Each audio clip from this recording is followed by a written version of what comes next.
আজি নেতাজী সুভাষ চন্দ্ৰ বসুৰ 129তম জন্ম জয়ন্তী আৰু নেতাজীৰ জন্ম জয়ন্তী উপলক্ষে এইদৰে দেখা পোৱা গৈছে নেতাজীৰ প্ৰতি শ্ৰদ্ধাঞ্জলি জ্ঞাপন কৰা হৈছে। তেজপুৰ বাঙালী অবৈতনিক নাট্য সমাজৰ উদ্যোগত নেতাজী সুভাষ লৌহ প্ৰণাম আৰু সেই যি ইয়াত লৌহ প্ৰণাম আৰু সেই শ্ৰদ্ধাঞ্জলি অনুষ্ঠানৰ আমি দৃশ্যাৱলী পোনপটীয়াকৈ দেখুৱাইছোঁ। স্বদেশ আৰু স্বজাতিৰ হকে জীৱন উচৰ্গা কৰা, জীৱনক সমৰ্পিত কৰা নেতাজী সুভাষ চন্দ্ৰ বসুক প্ৰতিটো প্ৰজন্মই প্ৰতিটো সময়তে শ্ৰদ্ধাৰে স্মৰণ কৰা হয় আৰু আজিৰ এই বিশেষ দিনটোত তেওঁৰ জন্ম জয়ন্তীৰ দিনটোত এইদৰে গভীৰ শ্ৰদ্ধা জ্ঞাপন কৰা হৈছে আৰু শ্ৰদ্ধাঞ্জলি অনুষ্ঠানত অংশগ্ৰহণ কৰিছে তেজপুৰৰ বিশিষ্ট লোকসকলে, লগতে তেজপুৰৰ বিধায়ক পৃথ্বীৰাজ ৰাভা আৰু অন্যান্য লোকসকলে অংশগ্ৰহণ কৰিছে। আমি সেই দৃশ্যাৱলী দেখুৱাই আছোঁ আৰু লগতে নেতাজীৰ প্ৰতি যি শ্ৰদ্ধা জ্ঞাপন কৰা হৈছে আৰু পুষ্পাঞ্জলি যাচি এই শ্ৰদ্ধাঞ্জলি জ্ঞাপন কৰা হৈছে, আমি সেই দৃশ্যাৱলী দেখুৱাই আছোঁ আৰু নেতাজীৰ প্ৰতি শ্ৰদ্ধা নিবেদন কৰি যদি এফাকি কবিতা হয়। নেতাজি সুভাষচন্দ্র বসুর 129তম জন্মজয়ন্তী উপলক্ষে আমরা নেতাজি স্ট্যাচুতে এসেছি। আজ নেতাজির জন্মদিন, তাই নেতাজিকে করে সম্মান দিয়ে একটি কবিতা আপনাদের সামনে নিবেদন করছি।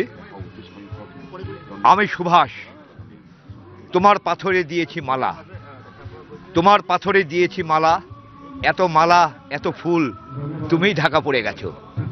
তুমি পাথর না হলে রাগ করতে। 56 বছর আগে এলগিন রোডের 3 তলার ঘরে আলো জ্বলছিল, চাদর গায়ের এক ছায়ামূর্তি পায়চারি করছিল অবিরাম।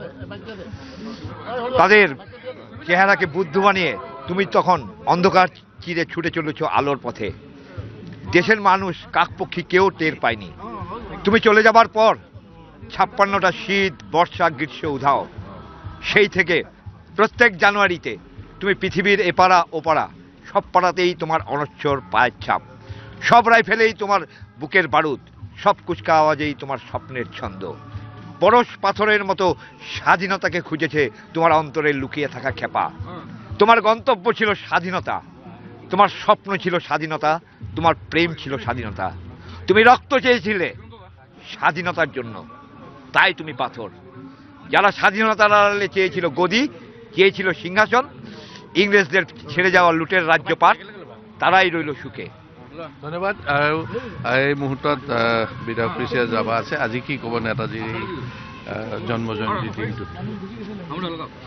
প্ৰতি বছৰৰ দৰে এই বছৰো নেতাজী সুভাষ চন্দ্ৰ বসুৰ 129 সংখ্যক জন্মজয়ন্তী তেজপুৰ বাঙালী অবৈতনিক নাট্য সমাজৰ উদ্যোগত পালন কৰা হৈছে আৰু সেই উপলক্ষে ৰাতিপুৱা এটি প্ৰভাত ফেৰী আৰম্ভ কৰি চহৰৰ মূল পথেৰে আহি নেতাজী সুভাষ চন্দ্ৰ বসুৰ যি প্ৰতিমূৰ্তি আপোনালোকে দেখিছে, এই প্ৰতিমূৰ্তিত শ্ৰদ্ধাঞ্জলি জনাবৰ কাৰণে সকলো ইয়াত গোট খাইছে।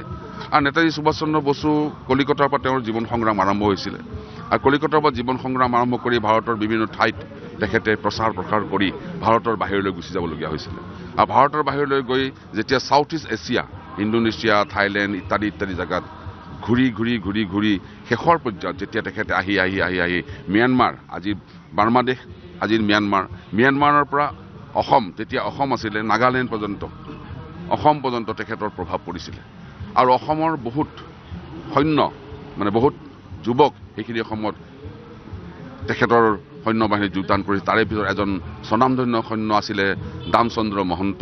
দামচন্দ্ৰ মহন্তই কেনেকৈ ডুমডুমালৈ গৈ, হাজোৰ পৰা ডুমডুমালৈ গৈ, ডুমডুমাৰ পৰা কেনেকৈ লক্ষ্ণৌ গ'ল, লক্ষ্ণৌৰ পৰা কেনেকৈ ৰেলত উঠি বম্বে গ'ল, বম্বেৰ পৰা জাহাজত উঠি ইণ্ডোনেছিয়া, থাইলেণ্ড গৈ কেনেকৈ আকৌ ঘূৰি আহি চাৰেণ্ডাৰ কৰিলে, আত্মসমৰ্পণ কৰিলে ব্ৰিটিছৰ ওচৰত। সেইখিনি সময়ত আহি পেলাই তেওঁলোকে আত্মসমৰ্পণ কৰিছিল দিল্লীৰ লালকিল্লাত।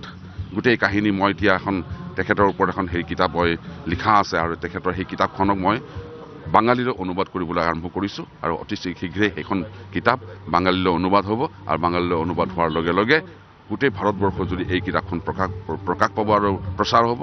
আৰু তাত বহুত কাহিনী আছে। তাত কোন তাৰিখে কিমান চনত ক'ত বম পৰিছিলে, কোন তাৰিখে কিমান চনত ক'ত গৈছিলে, কোন তাৰিখে কিমান চনত কোন হস্পিটেল উৰাই দিয়া হৈছিলে তাৰ বিষয়ে বহুত বৰ্ণনা আছে। গতিকে সেইখন কিতাপ খুব দৰকাৰী কিতাপ ভাৰতবৰ্ষৰ কাৰণে, আৰু সেইখন কিতাপ মই বাঙালীলৈ মই অনুবাদ কৰিব আৰম্ভ কৰিছোঁ। ধন্যবাদ।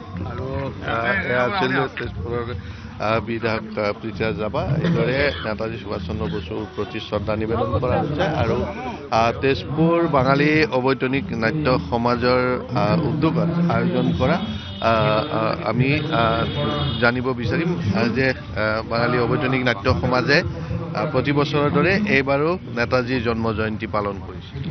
আমি প্ৰতি বছৰ যেনেকুৱা কৰি থাকোঁ তেনেকুৱা বীৰ সন্তান নেতাজী সুভাষ চন্দ্ৰ বসুৰ আমি 129তম জন্মবাৰ্ষিকী আমি উদযাপন কৰিছোঁ।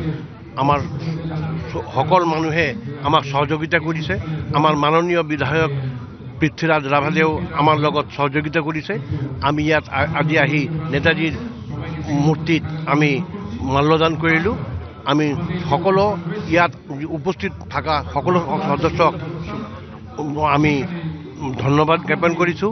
আমি বাঙালী অবৈতনিক নাট্য সমাজৰ পৰা 11 বজাৰ পৰা আমাৰ ব্লাড ডোনেশ্যনৰ এটা অনুষ্ঠান আয়োজিত কৰিছোঁ। আমি আশা কৰিছোঁ ব্লাড ডোনেশ্যনত আমাৰ বহুত সংখ্যক মানুহ তাতে যোগদান কৰিব। আমি আজিৰ অনুষ্ঠানটো সাফল্য কামনা কৰি ইয়াতে শেষ কৰিলোঁ। ধন্যবাদ। আৰু এইদৰে নেতাজীৰ জন্ম জয়ন্তী উপলক্ষে ৰক্তদান শিবিৰৰো আয়োজন কৰা হৈছে। আৰু দিনজোৰা কাৰ্যসূচীৰে আয়োজন কৰা নেতাজী সুভাষ চন্দ্ৰ বসুৰ যি জন্ম জয়ন্তী উপলক্ষে নেতাজীৰ প্ৰতিমূৰ্তিত শ্ৰদ্ধাঞ্জলি জ্ঞাপন কৰাৰ পিছত ইয়াৰ পূৰ্বে প্ৰভাত ফেৰীৰ আয়োজন কৰা হয়। আৰু ইয়াৰ পিছতে তেজপুৰ বাঙালী অবৈতনিক নাট্য সমাজত যি ৰক্তদান শিবিৰৰো আয়োজন কৰা হৈছে।